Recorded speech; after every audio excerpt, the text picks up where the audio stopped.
যুলকারনাইনের কাছে এই মজলুম জাতি কয়টা সম্প্রদায়ের অত্যাচারের ব্যাপারে অভিযোগ করলো?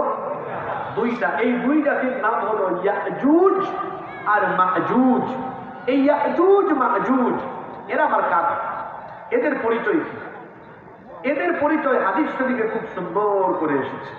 এই ইয়াজুজ আর মাজুজ এরা হচ্ছে আদম আলাইহিস সালামের সন্তানদেরই দুইটা বিশাল খারাপ জাতি। নূহ আলাইহিস সালামের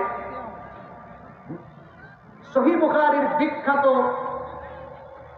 ব্যাখ্যাকার আল্লামা হাফেজ ইমাম ইবনে হাজার আসকালানী রাহিমাহুল্লাহ তিনি বলছেন ইয়াজুজ আর মাজুজ হলো নূহ আলাইহিস সালামের ছেলে ইয়াফেস এর পরবর্তী বংশধরদের দুটা খারাপ গোত্র এবং এদের চেহারা হলো বড় ভয়ঙ্কর, চক্ষু ছোট। হাদিসে এসেছে সিগারুল উয়ুন, চক্ষু খুব ছোট ছোট এবং চুলগুলো একটু আউলা জাউলা উস্কো খুস্কো।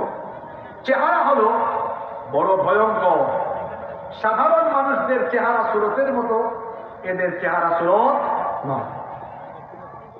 হুযায়ফা রাদিয়াল্লাহু আনহু তিনি একবার নবীজির কাছে বললেন, ইয়া রাসূলুল্লাহ